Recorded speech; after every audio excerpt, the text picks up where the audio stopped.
Et salut l'assemblée, c'est Gigi, on se retrouve aujourd'hui pour la deuxième manche d'Affinity versus MBC on va dire, et je suis en compagnie d'Atoms. Coucou. Coucou. Et on se retrouve donc pour la deuxième manche, donc post-side j'imagine. J'espère quand même que Mono Noir a un side. On espère aussi. Donc on vous invite à aller regarder la première game, la première partie, ouais. pour voir un peu comment ça s'est passé. Donc Affinity, on voit qu'il a une main quand même avec un Arcbound Ravageur, donc une main assez salée. Ouais, une Bolt. Bon, je vois pas, j'ai pas eu l'impression de voir de terrain. C'était une Bolt, ça devait être une Inquisition, oui. Ouais. Si, une Bolt, ok, my bad. Alors là, on voit qu'il a pas de terrain. Ah si, il a l'air d'avoir un terrain. Si, il a Inkmot Nexus, il a la Windinger. Il a sidé une Windinger. Enfin, peut-être qu'il les joue main deck maintenant Affinity, mais Windinger, clairement, c'est pour les match-up avec énormément de anti-bet. Donc il enlève l'Arcbound, c'est complètement légitime. Donc un l'Arcbound, juste pour vous le rappeler, à moins qu'elle rapace dans la partie, c'est qu'il a le modular 1, c'est une 1-1, et vous pouvez sacrifier un artefact pour mettre un marqueur plus en si je me trompe pas. Tout à fait. Et du coup, c'est une grosse manivelle à kill du deck, parce qu'elle va permettre, en fait, si une créature passe, de sacrifier tout ce qui reste, y compris l'Arcbound, pour transférer tous les marqueurs donc là, comme en entour, il a posé 4 cartes, hein, le Miroptère, la Holding Jar, son terrain et un Signal Pest. Voilà. Donc Signal Pest, voilà, donc T1. T1, chez Affinity, il me reste 4 cartes en main. Et encore, c'est loin d'être un départ explosif. Hein, là, pour le coup, on remarque qu'il a il a pas posé de terrain, pas d'accélérateur de mana, c'est un peu la tristesse. Là, il est pas bien du tout. Signal Pest plus Ornithoptère. Alors attends, le Signal Pest gagne pas. Non, il gagne pas. C'est juste, il a pris un dégât. Ok. Très bien. Ça, c'est un peu triste d'avoir des créatures à 0 d'attaque parce que il y a juste le Battle Cry qui va fonctionner. Oh mon dieu. Oh là là, Fulminator Mage sur. Alors ça, c'est vraiment pas cool. Ouais, bah alors ça, moi, j'en ai rien à foutre. Un peu de politesse, s'il te plaît. Parce qu'Affinity, voilà. Ok. Mais alors là, c'est la tristesse. S'il touche pas de terrain. Oh là là. Alors, est-ce que vous sentez là le plan seul qui arrive pour le joueur d'Affinity? Ouais, parce que là, c'est pas propre, hein. Mais bon, après, ça lui pose pas de problème, toutes ces cartes ou le 0. Voilà, ça, c'est. Du coup, Memnit qui est posé, il a un top deck dégueulasse, mais c'est pas non plus le pire qu'il puisse avoir, puisqu'il peut la jouer. C'est pas faux. Donc, il attaque avec double Memnite et son Ornithoptère. Donc là, c'est des 1-1, les petits Memnite. C'est ça, les Ornithoptères deviennent des... Non. Enfin, l'Ornithoptère, ça devient non, c'est pas une 1 de défense, c'est une 0-2, je suis quasi sûr. Peut-être 0-2. Bref, en tout cas, voilà, il gagne plus 2 et les petits Memnit et les petits Signal Pest gagnent plus 1 plus 0. Et ce qui est bien plus avec les Signal Pest, elles ont pas la reach, mais elles peuvent être bloquées que par des créatures. Ouais, et c'est mieux même que le vol, parce que du coup, le reach ne marche pas. C'est ça. Donc c'est quand même pas mal. Bon, c'est quand même très anecdotique, hein, on s'entend, mais c'est quand même mieux. Éthérien doué, d'accord. Alors ça, c'est un peu les cartes un peu improbables. Grave. Mais qui, en final, quand on regarde en fait la carte pour 2, elle est vachement bien. 2-3. Lien de vie plus contact mortel, c'est pas mal. C'est pas mal. Un autre Ornithoptère. Donc là, il a plutôt de la chance de toucher des cartes qui coûtent 0. La chance, oui et non, parce qu'au final, du coup, il joue rien d'autre. Hein. Après, il a que ça jouable, quoi. Ouais, et puis après, comme il a des Signal Pest, ça les rentabilise quand même.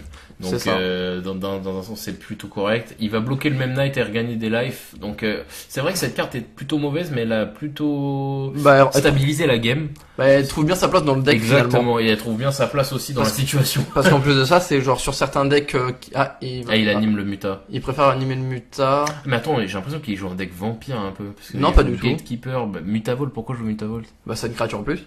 Ouais, mais je sais pas, ça n'a pas d'intérêt en soi.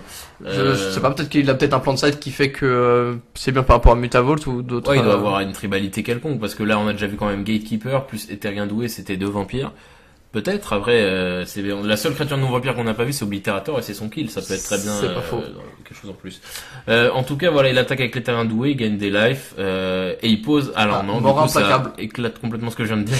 Mort implacable, donc excellente carte qui est sortie à la deuxième Avacyn. C'est vraiment une carte extrêmement puissante. Et du coup, peut-être que ça justifie Dis-moi. Le Mutavolt. Ah bah oui, du coup, ouais, c'est possible, ouais.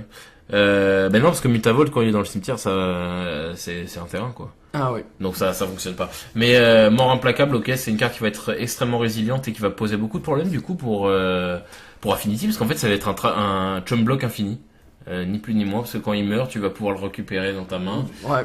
Donc ça peut être relativement puissant. Après ça dépend s'il continue de garder l'agressivité. Ah, il commence à tuer un Signal Pest. Victim of Night. Alors Je vais pas trop spoiler, mais là, niveau Niveau conditions. Niveau exotisme, on est bien là. Ouais, même niveau conditions, là. En vrai, c'est pas si restrictif que ça, parce que c'est dans le format, déjà dans le format et de manière générale, je veux dire, là on parle de 3 types sur l'infinité de types qu'il y a dans Magic, attention.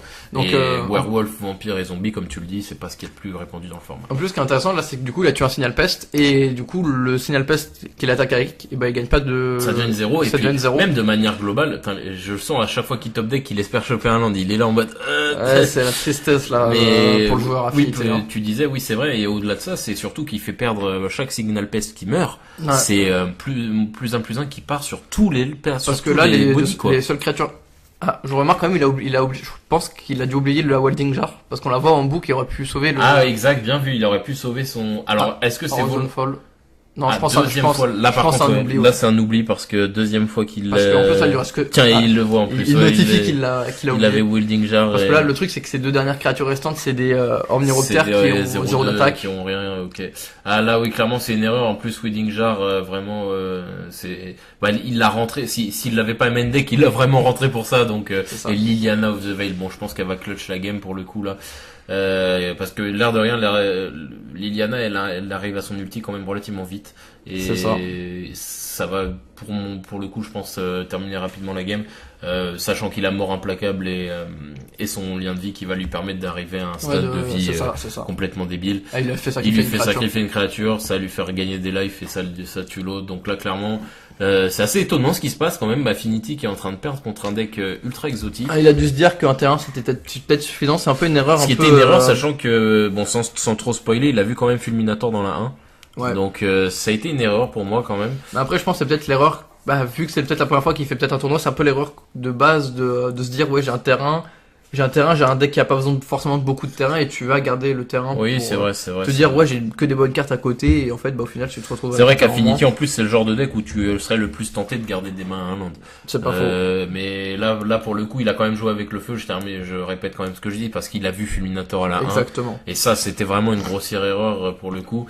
Et il termine avec Grey Merchant of Earthwood. C'est un de ses kills aussi, c'est sa dévotion noire en vol de vie non ciblable. Ah oui, ouais, exact. Ah ouais, non ciblable en plus. C'est each opponent. Ah ouais, c'est pas mal, donc ça passe au-delà de la Linley. C'est pas mal et il achève là-dessus. Oh la vache, c'est beau ça, il gagne donc contre Affinity. Donc clairement le clutch de la game, Fulminator Mage qui crush son seul land. Après même malgré ça, garder une main à land en Affinity, on voit là quand même l'inexpérience du joueur. Et qu'en plus de ça, souvent Affinity ça joue 17 lands, donc les probabilités d'en piocher une. C'est pas ça, c'est au-delà de ça, c'est que même une main à land, tu fais pas grand-chose. Si t'as pas de Springleaf ni de Mox, bien sûr. Tu fais pas grand-chose. J'ai pas vu, mais peut-être qu'il avait peut-être un Springleaf qui faisait que. Peut-être. Mais il aurait peut-être posé tour du coup. Peut-être. En tout cas, voilà, c'est comme ça que se finit la deuxième game du coup. Donc maintenant, on peut le dire un partout pour les deux joueurs. Donc on va voir comment ça va se passer. Ça fait plaisir de voir qu'un deck exotique un top tier sur une carte quand même, il faut le dire, ça n'a pas été. Après rien n'est joué, il a gagné une manche. Non mais je veux dire, il gagne une game, exactement, il a gagné cette bataille mais pas la guerre. Donc voilà, c'est comme ça qu'on va se laisser. L'assemblée. Atom, ça quelque chose à rajouter? Bien sûr, vous pouvez toujours donc liker la vidéo, vous abonner à la chaîne YouTube et à la page Facebook, lâcher un commentaire s'il y a quelque chose à dire et à partager à tout fan de MTG. Et voilà, et puis sur ce, on se dit à la semaine prochaine pour la fin de ce BO, l'assemblée. Salut tout le monde. Salut tout le monde.